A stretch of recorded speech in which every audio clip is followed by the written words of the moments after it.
Welcome to my channel. Try to hear the latest story. A friend of hers sent me a TikTok link. In it, she had posted a video of me asleep, captioned, POV. Staying put until you find something better. I don't even use TikTok. I installed the app and shared the video in her family's group chat as a holiday message. Her dad responded, "Is this how you treat those who care for you?" Since then, I've had 94 missed calls. Sometimes, the moments that expose the truth about a relationship arrive unexpectedly, landing in your inbox on a random Tuesday afternoon. I'd been with Sarah for just over a year. We met through shared friends at a winery launch. She was lively, sharp, and had a contagious laugh that lit up the room. For me, it was almost love at first sight. By our third date, I was already picturing a life together. Sarah worked in digital marketing for a fashion brand, always glued to social media for her job. I'd occasionally show up in her Instagram posts, casual shots of us on a hike or at a restaurant. I didn't mind. I'm more reserved, with minimal social media presence and barely any posts of my own. TikTok was something I dodged entirely, despite Sarah's constant nudging. "You're missing a whole cultural movement," she'd tease. I'd just laugh it off, saying, "I'll manage." Our relationship was solid, not flawless. We had our share of disagreements about schedules. I'm organized, she's impulsive, and money. I'm frugal. She loves splurging, but nothing too serious. I'd even begun browsing engagement rings, thinking about proposing near our anniversary. Then came that Tuesday. I was at my desk, slogging through data for a client pitch, when a text from Emily, one of Sarah's friends, popped up. Emily and I got along but weren't close. "Hey, Mark, I hesitated to send this, but I'd want to know if it were me. Sarah posted this yesterday, and it's getting traction. I don't think it's fair." Attached was a TikTok link. I clicked it, puzzled since I didn't have the app. My phone opened the video in a browser. There I was, asleep in my bed, morning light streaming through the curtains. The camera shifted from me to Sarah pulling a dramatic face, gesturing back at me. Text on the screen read, POV, settling until you find better.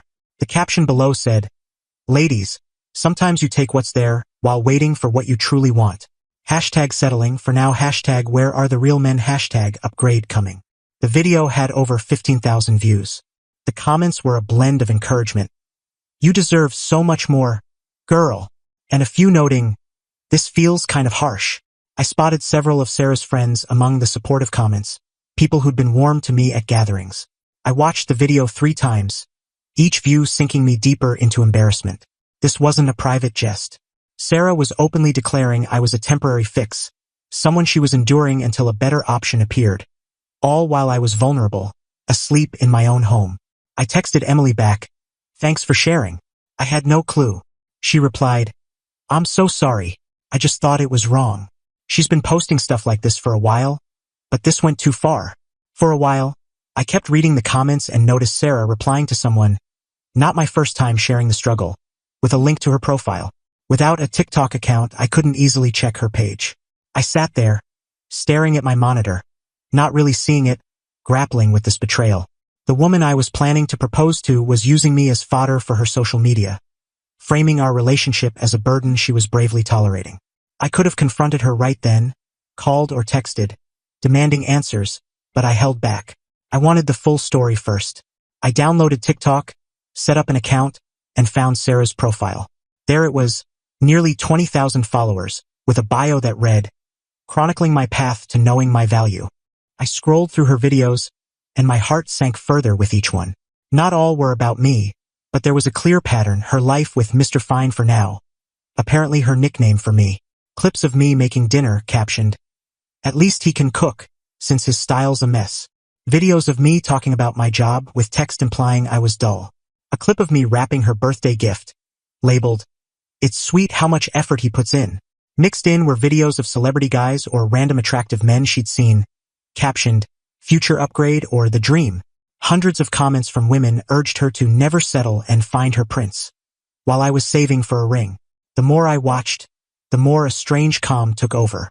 This wasn't a one-off mistake or a single bad choice. It was a calculated pattern, using our relationship, using me, as a prop in her online story. I closed the app and sat quietly, plotting my next move. The relationship was done. That was clear. But how to end it? That needed careful thought. Sarah had made me an unwitting actor in her public spectacle. Maybe it was time for me to craft my own moment. I knew Sarah's family was traditional and close-knit. Her parents, especially her father, had always treated me warmly, like a future family member rather than just her boyfriend. They weren't tech-savvy but had a family group chat with Sarah, her parents, her 2 brothers, and her grandmother. They used it mostly for planning family events and sharing holiday wishes. With Thanksgiving 2 weeks away, the chat was buzzing with preparations. I took screenshots of the main TikTok and a few others where she'd been particularly dismissive of me. I saved the video too. Then I wrote a brief message. Good evening, everyone. I thought you'd want to see how Sarah portrays someone she's been with for over a year. Looking forward to Thanksgiving. Mark. I attached the video and screenshots, then sent it before I could rethink it. I blocked Sarah's number, powered off my phone, and went for a long walk to clear my mind and process the end of what I'd thought was a future together. When I got home and turned my phone on, it lit up with notifications. 14 missed calls from Sarah. 28 texts, ranging from confused, "Why would you send that to my family?" to furious, "How could you?" to desperate, "Please call me, I can explain." Her brothers sent apologetic messages, clearly mortified by their sister's actions. Her father sent one text. "Is this how you treat those who care for you? Your mother and I taught you better. We need to talk, Sarah." Her mom messaged me separately. "Mark, I'm at a loss for words. This isn't how we raised her. I'm so sorry." I didn't reply to any of them. I turned my phone off again and, surprisingly, slept well for someone whose relationship had just collapsed. By morning, the missed calls were at 47. By evening, 68. Sarah started calling from friends' phones after realizing I'd blocked her. She showed up at my place twice, but I wasn't there. I stayed with a friend for a few days to avoid a heated confrontation. 3 days after sending the video, I answered one of her calls. "Why would you do that to me?" she demanded, her voice trembling with anger and tears. "Do you know how embarrassed I am? My dad won't even look at me. Why would I do that to you?" I echoed, staying calm.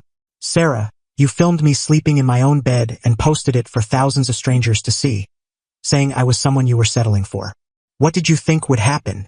It was just content. It's not a big deal. Everyone does it. Everyone films their partner without consent and mocks them publicly?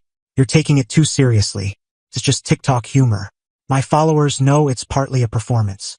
But I didn't know it was a performance because you never told me I was being featured on your account. You didn't ask my permission. And from your videos, it didn't seem like much of a performance at all." She changed her approach. "I'm sorry if you felt hurt. That wasn't my goal. But sending it to my family? That was meant to hurt me." "Maybe," I said. "Or maybe I just thought they deserved to see who you are when you think no one's watching. The same courtesy you didn't give me." "So what now?" she asked after a pause. "Now nothing. We're done, Sarah.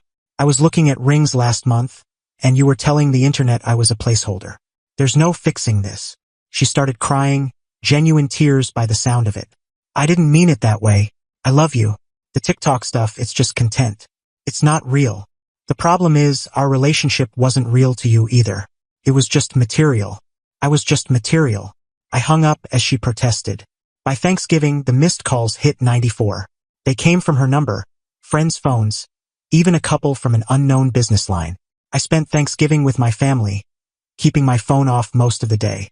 That evening, I saw a single text from Sarah's dad. "Sarah isn't joining us for dinner. Her mother and I told her that until she genuinely apologizes to you and owns her actions, she needs to think about her choices.